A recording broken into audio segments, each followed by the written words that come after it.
Welcome to Kicking and Eating. I'm your host, Shihan Chef Yah Sigidi. And on today's episode, we continue to talk to Odette, Sidagoo, Russell of Swam. On today's Kicking and Eating. Let's go. Kicking and eating. We talk about martial arts and what's happening. Kicking and eating. We breaking bread on the spot thing. Kicking and eating. Kicking and eating with my guests, that's a sure thing. Kicking and eating. Our praise is due to the one that made all things.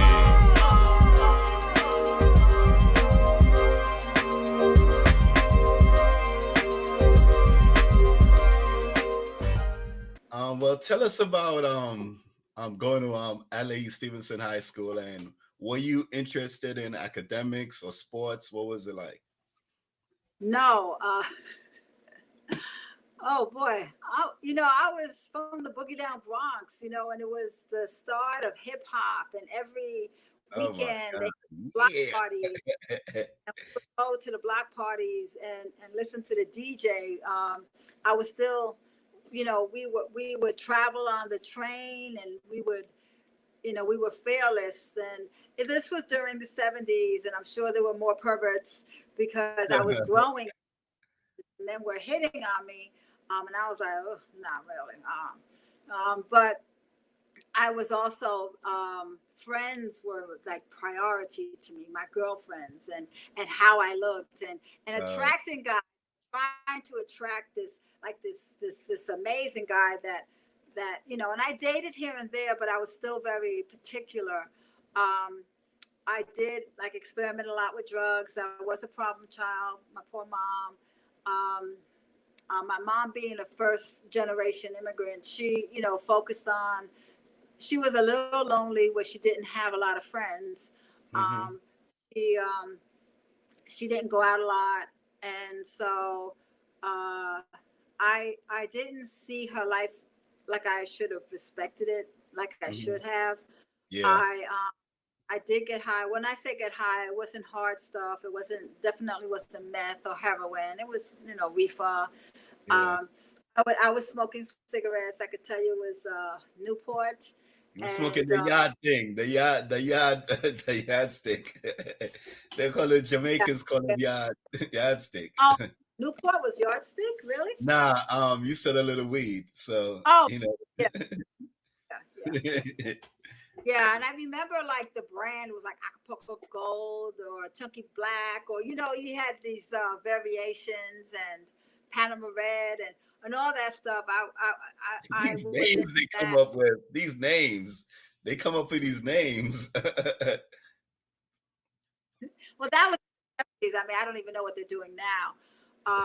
But that was a big part of my life, partying and hanging out with my friends. And, I did work. I worked in B. Altman and Company, which doesn't exist now, but it was kind of like a bourgeois Saks Fifth Avenue. So I had that split lifestyle. I started working at B. Altman's when I was 16, and I had to work with predominantly snobby, elderly white people. Mm-hmm. So I would travel during the weekend to this retail outlet and be patient. And then when I leave, I was a hood rat again in the Bronx, and I knew how to adjust to the lifestyles. So I was exposed to a lot of polished stuff, but I was, still a chick from the Bronx. And so once I graduated from Stevenson High School, was when I went to LaGuardia and I met my husband. And I was 18 at him. And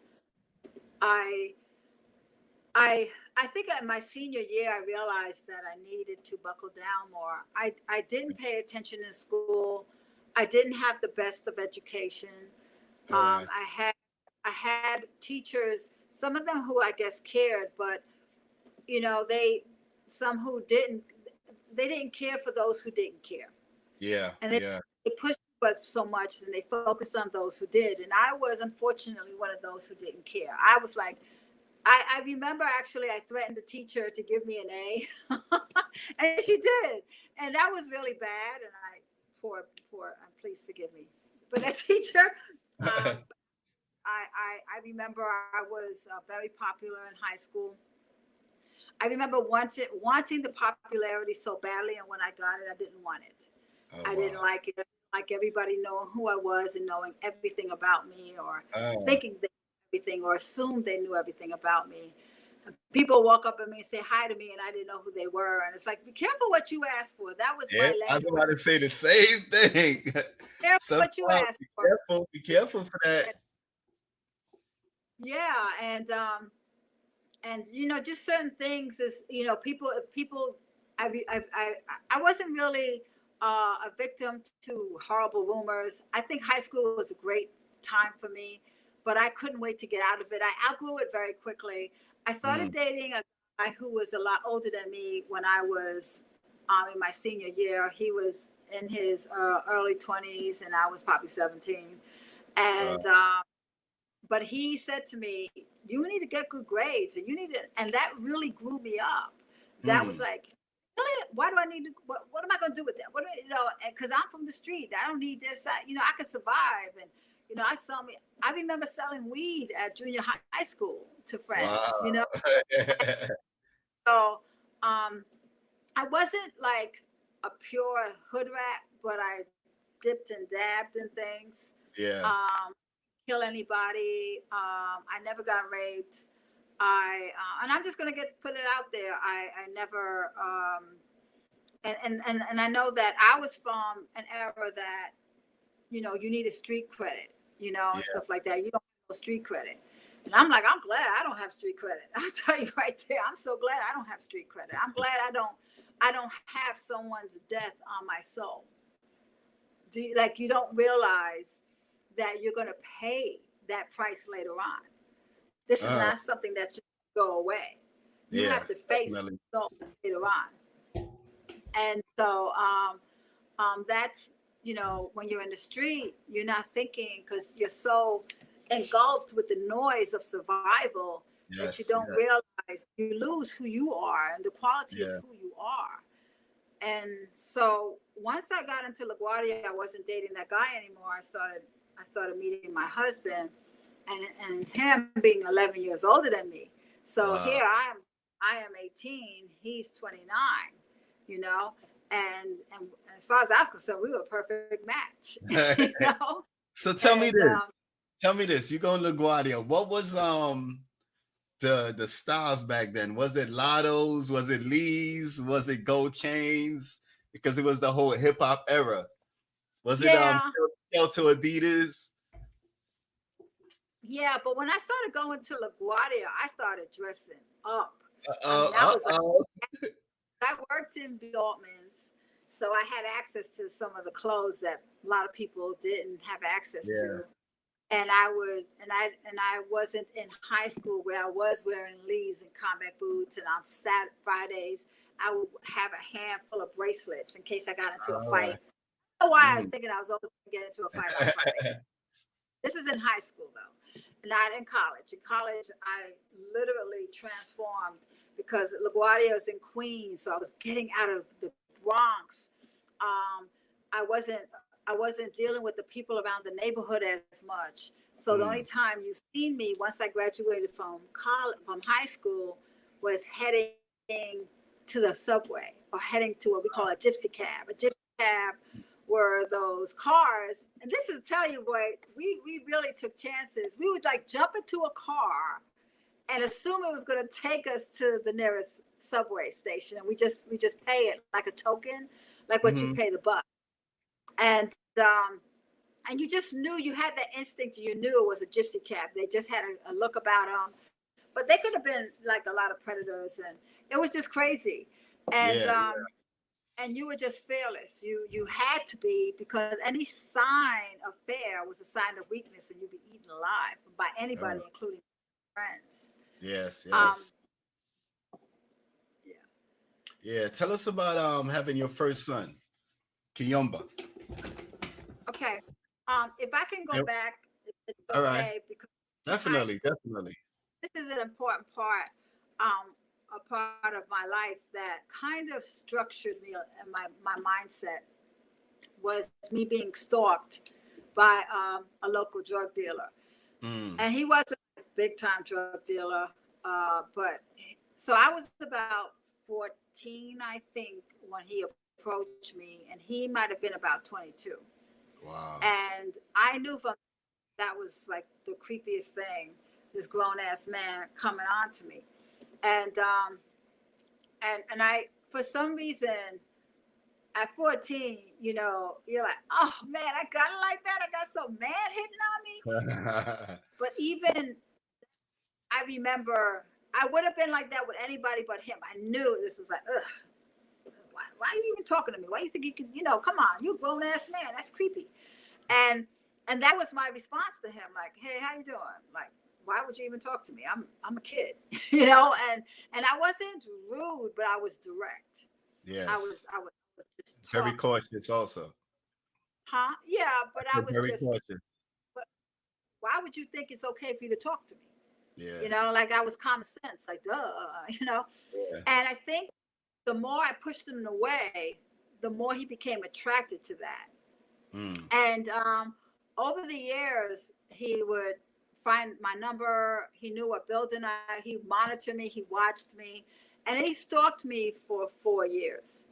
Out of those 4 years, I remember he followed me into my building, and I tried, and he got into the door. He touched my leg, and I slapped him, and then we literally got into a fight. I mean, we fought like 2 men, but I got my ass kicked because this guy was all right.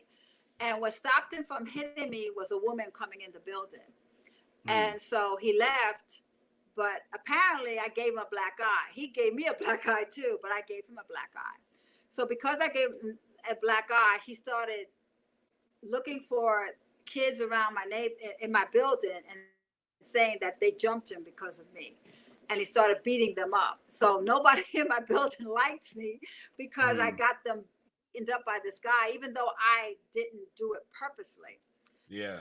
That was one time that he hit me. The second time that he hit me, I remember I was 17. I was just graduated from high school. I was going to the Paradise Garage to celebrate that I was graduating. I used to go to the Paradise Garage on Saturdays too.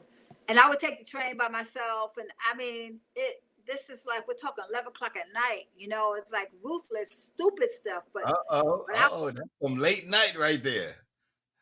What? 11 o'clock at that age. Oh my goodness. Oh yeah. I mean, like the party doesn't start till 2 o'clock in the morning. The garage doesn't end till like 5 o'clock in the morning. I know. So you go home when so you're literally there all day, all night, you know. And I remember I was coming from my building. I was all dressed up, and I had to, and you know what it is in the Bronx. There's a lot of guys that like to hang out on the bench, and that was, you know, the hangout was on the bench, and you're like, oh, I gotta walk past these people. You don't know who it is, everybody, but you're just trying to mind your business. And someone called me from the group, and I just ignored it and kept walking. And he said, I'm calling you. I'm like, you know, and I did like that, like, who are you talking to, right? I don't even know who you are. And I kept walking. So he ran up behind me and slapped me. And I was in this, and all I was thinking about, I'm not fighting this man because I got my dress on. I got this fabulous dress on. So I told him that I'm gonna get some people to kill him. That's, you know, that's how you talk in the street. I'm gonna fuck you up now. You're gonna die now tonight. You better hide, bitch. You know, I'm sorry.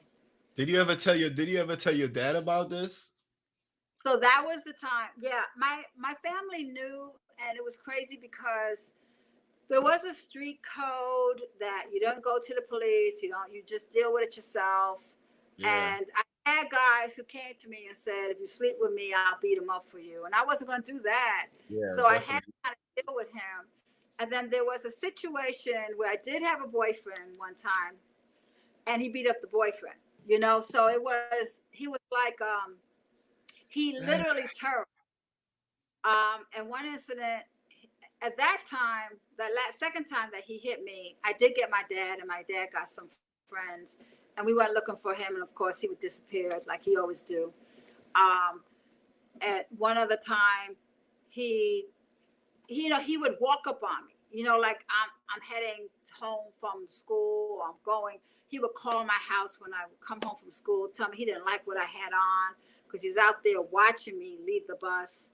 And this went on for 4 years.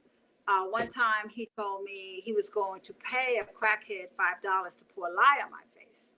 So that was terrifying because I didn't know who to trust and who not to trust, who was going to come after me, because he was getting people after me. And of course that never happened, thank God.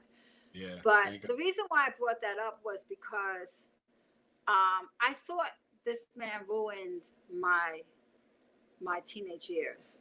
I remember leaving every time I left my building to go wherever, whether it was a grocery store, whether it was to a party, whether it was to meet my friend, whether it was to go to school, I always felt scared. And fear was a part of my adolescence. You know, it was a part of it, that it became the normal.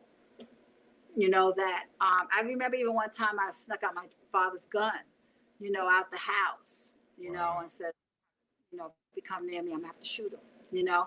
And but I remember though when I went into but I think what was so amazing to him is he couldn't break me. Yeah. You know, he just like I really tried to damage her. I really tried to tear her down. I really tried to scare her.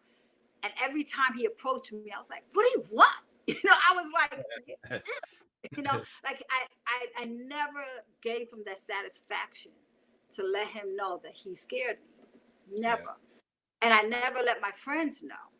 And my friends knew. It's like, yeah, I saw him the other day. He came to me and told me to tell you that you better not come. I mean, this was a grown ass man doing this to me, you know? And grown ass immature man, actually. Yeah, it was crazy. It was like he was like a neighborhood bully. Yeah. And what had happened was he didn't see me that often because I started going to LaGuardia. I was dating my husband, and I was staying with my husband in house, and I didn't see him that much. So he went after my sister, my younger sister, saying, you know, trying to find out where I was. And I was like, oh, he's not doing this to my sister.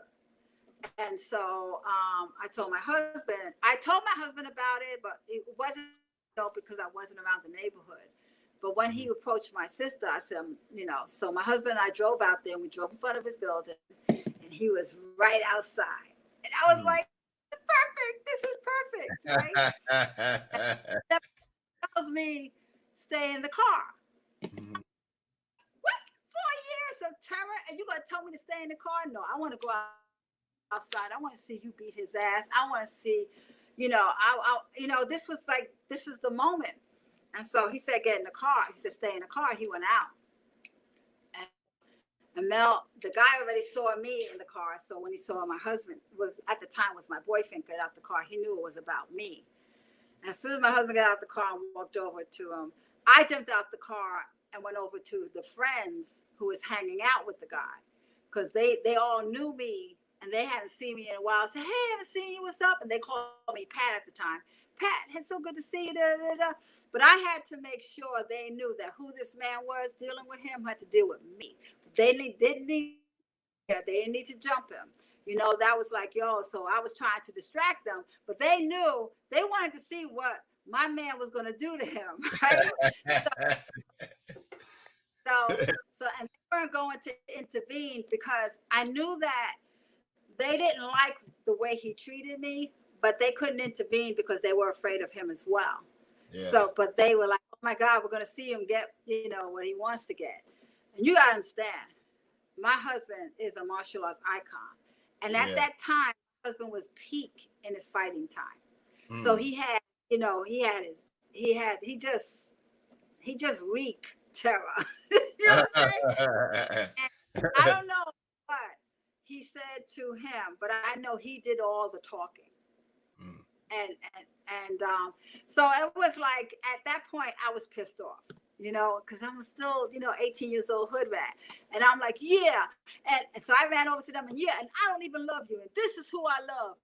You go near me again. And, you know, so my husband said, get in the car. Get in the car. You're making the situation worse. I have this under control. Yep. And I will tell you, that was the worst thing I could have done. I could have gotten my husband shot. I could have gotten him arrested. I could have did so many horrible things. But this was 4 years of terror. I needed this. I needed to see fear in this man's eyes. You needed that closure. I needed it.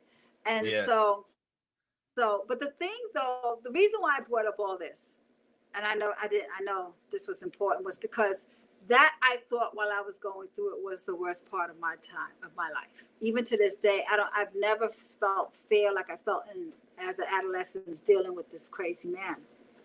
To the one that made all things. Jumbo, jumbo, jumbo, jumbo, jumbo. Big up the ranks that's hitting like gumbo. Podcast lit like power with a jitsu. EP down from bouncy to bolo. Fire with the topics when I interview.